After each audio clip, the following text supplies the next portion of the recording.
It's time for another episode of the Battery Podcast from Siemens Digital Industries, and we have another great discussion from Hannover Messe for everyone that can't make it to these in-person events. For this discussion, we have Frank Göller, Head of Digital Strategy and Portfolio and Production at Audi AG, and Claus Cremers, Director of Automotive Ecosystems at Siemens AG. But, maybe more important to their discussion, both are members of the board for Catena X. Let's tune in to hear a little about creating an ecosystem for batteries in production. Welcome, Frank and Claus. Hi, good to see you. Hi, nice to meet you. Welcome. So have a seat, gentlemen, wherever. Comfortable, isn't it? Very comfortable. It's nice to be here. Hello. Great to have you both with us. Frank, tell us a bit about what you do at Audi on a daily basis. Just one or two sentences. One or two sentences. Okay, so I'm responsible for the digital strategy in production and logistics. This means we try to really make the digital transformation from the traditional manufacturing to the more smart and digital production. And additionally, I'm responsible within Catena X for the internationalization and to drive to grow our community.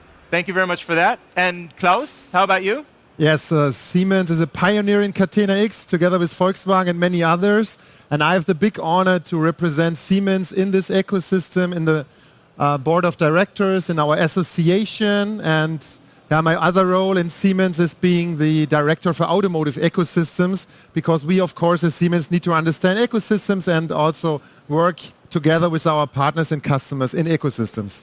All right, thank you very much for sharing that. We're going to jump right into an important question, which I think is very, very crucial, obviously, for OEMs like Audi or Volkswagen, the Volkswagen Group in general. What are the main, let's say, challenges on the one side and the goals on the other side when dealing with Catena X? It's a big question, but very relevant and important for us as an OEM. If we take a look into the last 5 years, the world really dramatically changed. That means it started all around with the crisis on COVID. Mm-hmm. We had really issues in the supply chain with the Ever Given in the Suez Canal. So there were several issues, and then heading up to the semiconductor crisis. So we really recognized that the supply chain is crucial for us, but it's also not possible to manage it in the right way, and therefore Catena X is jumping in, because we need more transparency, we need more control on critical material, on scarce material, and therefore we also have to think about how to optimize the supply chain and how to optimize the flows from the mine to the recycling process, because the OEM is not the end of the modern supply chain, because finally we have to think about recycling, bringing the critical and the scarce material back. Right. And therefore Catena X plays a very significant role for us as an OEM, but also for the suppliers and the partners in the supply chain. Whew, very ambitious, I guess we could say. Claus, from your perspective, what do you think does it take to scale the ecosystem? Scaling the ecosystem is a question we try to answer later, and also we want to the ambitious goal here on our booth to really push the applications, activate the small and medium companies together with the OEMs for the internationalization. But let's come to one example.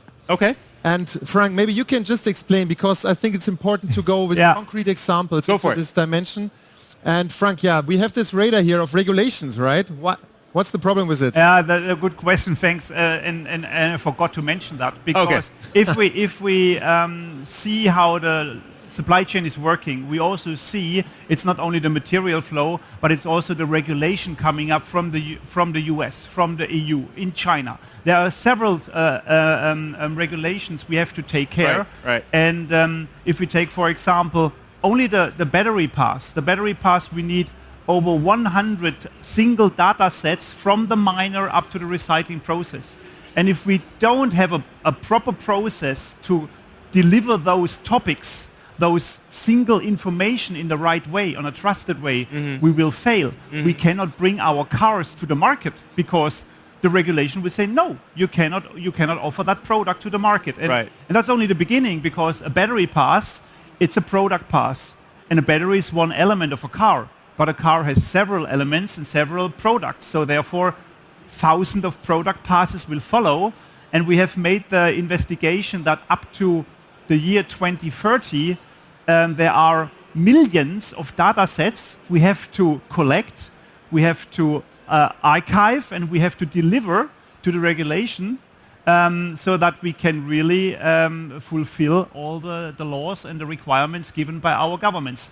Wow. And I can imagine that's only going to basically expand. Like that's going to more and more and more. All these regulations that you have to basically oblige to, which takes kind of like the energy away from your actual job as building cars. You know what I mean? But this is exactly where Catena X, again, comes into play to make life easier when it comes to that, right? Yeah, we want to make it cost efficient, of course, right. because it's a shared burden.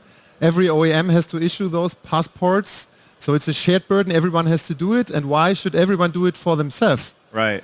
So you can just share the burden, try to find a system that's called Catena X to really standardize the data sets, standardize the way we speak to each other.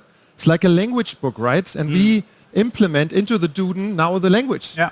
So we put every word by word into this Duden and everyone understands it, And just, Frank, maybe to give an impression about where the data comes from and who's all involved, we have another slide, right? Yeah. All right, check it out. I mentioned that before, that we really have to collect all the data points from the miner up to the recycling. And the interesting thing is, at the end, we have a dynamic digital twin. So if I talk to Claus very often, we say digital twin is the future of a digital transformation, because we really have the chance to simulate what is happening, and you can make a prediction. Right. And this is one of the first fully fledged digital twins we are developing, collecting the data and also collecting the dynamic data. How is a battery used? How often it is charged? What is the state of material in the battery? What is the heating status? Or the temperature status. So it's really a new way to think about our products and to have it digitalized. Interesting. So once again, a bit about the challenges, obviously, and the goals. Now we're going to talk about the ecosystem, about scaling it a bit. Yeah, we can talk about the ecosystem. So Okay. if you see, this is already the ecosystem we talk about, right? Right. It's 300,000 companies globally. Later we speak a little bit about how we approach it globally. We went together to China. We go to the US. We try to grow hubs everywhere on the globe for Catena X, make everyone comprehend what's it all about, and then try to make the hurdle to jump over, especially for the small and medium companies, very, very low, especially with this very well comprehensive applications, right? And an ecosystem is not something where just one vendor would conquer the world. An ecosystem needs many parties. And at the moment we are setting the scene. We are building the level playing field where a new market starts to grow, a market of consumers and users of the applications, to fulfill the problem here. And on the other hand, we need many companies who build applications. So you have the more companies, the better, basically, right? Yeah, That's it. Yeah, That's more it. companies the better. But we need some ingredients for it, right? We need ingredients to build applications.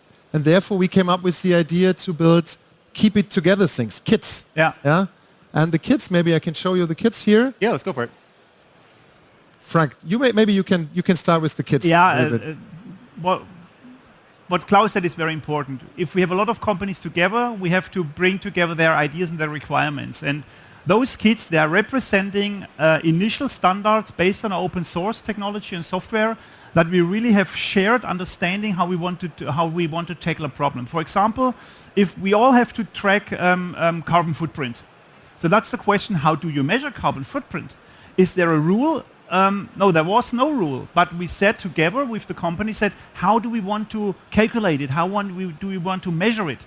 And then one of the first kit we have developed and one standard is a rule book, how to measure carbon footprint and how to make it applicable and available all around the world. So that a company in the US is calculating in the same way like in Europe or like in Asia. Yeah. And that's important because at the end we need one number. Right. And apples plus peas is not working. We need apple plus apples. And that is delivered within one of those kits. Another kit on circular economy. Right. I talked about critical and scarce material.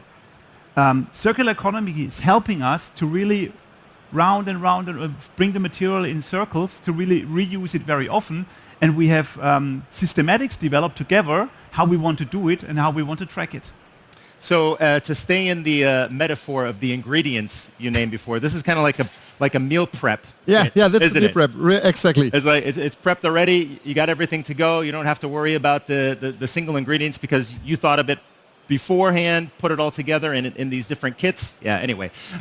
But I kind of get the idea. Okay. I hope you do also. So you told us last year that it's all there and it's ready for business, right? If there are customers here in the room now, where can they get more information about this? Yeah, that's a good question. And of course, there are many vendors in the ecosystem selling applications certified by Catena X, and of course now Siemens is one of it, and we play the ecosystem. So under my Catena X shirt here, I of course have my Siemens shirt. Of course. So this is what we call ecosystem. Yeah, you always have the shared burden, but you want to do business, and Siemens uses the kits, utilizes the kits, builds applications, and certifies the applications with the respective kits. And we have here two streams. I just showed you some of our applications.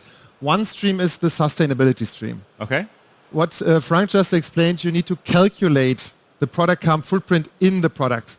So this is what we can do with our Teamcenter solution.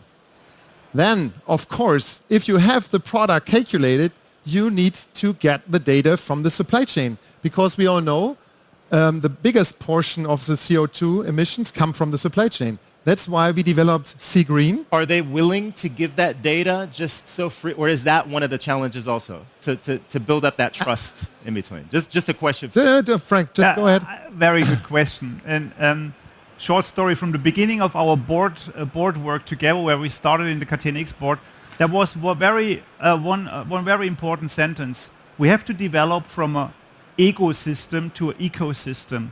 And it was so visible to see that all the companies there, Siemens, Bosch, Audi, Volkswagen, BMW, and so on, we really had one agenda, and we really say we want to play on eye level. It's win-win. So it's not the old system that the OEM gives the pressure down to the system. No, we have really to create win-win situations. And if I share important data, I also want to have the sharing with my partner on the same level. Right. So we cannot push or force another one to give me the data, but I keep it for me. Yeah, so it's really give and take. I like what you said before. It's moving from an ego system to an ecosystem. So take out the G, put in the C. And, that's it. Exactly. All right. And the incentive scheme for all companies is not only the regulation fulfillment story. It's also about doing business together, increasing the quality, being able to digitally work together with the OEM, with the supplier network, speaking the same language. This is our broad idea, yeah? And of course, if you start with the battery passport, for example, you will end up in the product passport with millions of new applications and new possibilities and really earn money. Think about financially aspects, yeah? What is happening to the battery after the end of life? Right. Yeah, you can maybe earn more money if you know what's inside this battery. So this is just one next level application, one business model that brings business to other companies. And by the way, the passport, the battery passport you're talking about, is part of the Sea Green ecosystem also, right? Sea Green is delivering the CO2 data. The battery passport needs more data. And the battery passport will receive the data, for example, the CO2 data, but other data as well from the supply chain, store it forever, as long as the battery lives, for example, the OEM, Volkswagen, Audi, has to issue this passport. And Siemens is offering a passport, other companies as well. So this is why you asked me, is it live? Yes, it's live. Yeah. We have the Sea Green solution, we have the battery passport, we have many others also here on the fair today. So it looks like you two are happy to continue working together and Absolutely. expand the network together and the ecosystem. Before you kick us from the stage. Don't worry, we have another minute. Because this one is very important. Very important. And I really want to emphasize on that. And that's really important because here are sitting two bigger companies like Siemens and Volkswagen, but Catena X is not for the big companies. We only are successful if the small and medium-sized companies can quickly and easily onboard and be activated. And therefore, we are going around the world. We're talking in the US to companies and to associations. We talk to in Asia, in China, in Japan, in Europe to really build local hubs because this is a federated system. It's not centralized. It's not driven by Germany because in the beginning they said, oh, that's a German thing. No, it's a global initiative. And our processes are developed that way that it's automatically to be onboarded, that it's activated easily, so a small company easily can join. And that's the power to really grow it. And you have the power, obviously, as a big company, once again, to set We a help. signal. Exactly. I think that's important also. Once again, if the big players are on board, then the others will probably follow also. So in closing, once again, here's the boost plan here's you the asked boost plan. for. Our time is up. You know where to find them. Let's give them a big round of applause. Frank and Klaus, thank you for joining us. Thank the you, Chris. first panel of the day. Thank you. Cool. Thanks for tuning in to another episode of the Battery Podcast. To learn more about Catena X, make sure to check out the link in the episode description. And while you're there, make sure to subscribe so you don't miss future episodes. Or take a deeper dive in battery on our website, siemens.com/battery.